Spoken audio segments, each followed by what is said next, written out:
কুমিল্লা ও রাজশাহী অঞ্চলে হঠাৎ করেই সোয়াচে চর্মরোগ স্কাবিসের প্রাদুর্ভাব বেড়েছে। স্থানীয় সরকারি হাসপাতালগুলোতে প্রতিদিন শত শত রোগী এই রোগে আক্রান্ত হয়ে চিকিৎসা নিতে আসছেন। বিশেষ করে শিশু ও কম বয়সীদের মধ্যে সংক্রমণের হার বেশি দেখা যাচ্ছে।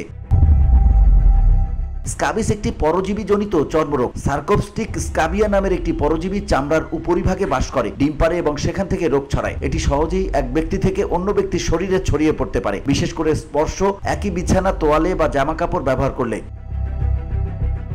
কুমিল্লার মুরাদনগরে 7 বছরের একটি শিশু প্রথমে জ্বরে আক্রান্ত হয়, পরে তার হাতে ও শরীরের বিভিন্ন অংশে লাল ফুসকুড়ি দেখা যায়। শিশুটির মা আয়েশা খানম জানান, প্রথমে পাত্তা দেয়নি, পরে দেখি শরীর জুড়ে ছড়িয়ে গেছে। হাসপাতালে নিয়ে গেলে ডাক্তার বলেন এটা সোয়াচে স্কাবিস, সবার থেকে আলাদা রাখতে হবে।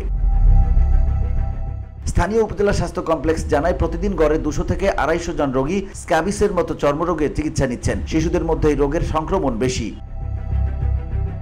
রাজশাহী বিশ্ববিদ্যালয়ের মেডিকেল সেন্টার থেকে জানা গেছে, গত এক সপ্তাহে প্রতিদিন গড়ে 30 থেকে 35 জন স্কাবিসে আক্রান্ত রোগীর চিকিৎসা নিচ্ছে। শহরের অন্যান্য এলাকাতেও স্কাবিসে আক্রান্ত রোগীর সংখ্যা বেড়েছে বলে জানিয়েছেন চর্মরোগ বিশেষজ্ঞ ডাক্তার মশিউল আলম হোসেন। তিনি বলেন, আগে দিনে 1 থেকে 2 জন স্কাবিস রোগী পেতাম, এখন পাচ্ছি 5 থেকে 6 জন, যে কারণে বেড়েছে স্কাবিস সংক্রমণ। অপরিষ্কার পরিবেশ, গরম ও আর্দ্র আবহাওয়া, ঘনবসতিপূর্ণ এলাকা, হোস্টেল অথবা বস্তি, নিয়মিত গোসল না করা বা কাপড় না ধোয়া, সংক্রমিত ব্যক্তির সঙ্গে ঘন সংস্পর্শ, লক্ষণ ও উপসর্গ: তীব্র চুলকানি, বিশেষত রাতে, লাল ফুসকুড়ি বা র্যাশ, পানির মতো তরল বের হতে পারে, শরীরের ভাঁজে বেশি দেখা যায়, আঙুলের ফাঁক, কোমর, ঘাড়, নিতম্ব, বগল, নাভি। শিশুদের ক্ষেত্রে জ্বর, নিউমোনিয়া বা ডায়রিয়ার সঙ্গেও স্কাবিস থাকতে পারে। আক্রান্ত স্থান ঘষার ফলে সংক্রমণ আরো বাড়তে পারে। প্রতিরোধমূলক ব্যবস্থা: নিয়মিত গরম পানিতে গোসল, পরিষ্কার কাপড় পরা ও ব্যবহৃত কাপড় গরম পানিতে ধোয়া, তোয়ালে, বিছানা, বালিশের কভার ইত্যাদি আলাদা রাখা, সংক্রমিত ব্যক্তির ব্যবহৃত জিনিস অন্য কেউ যেন না ব্যবহার করে, ঘরবাড়ি পরিষ্কার রাখা।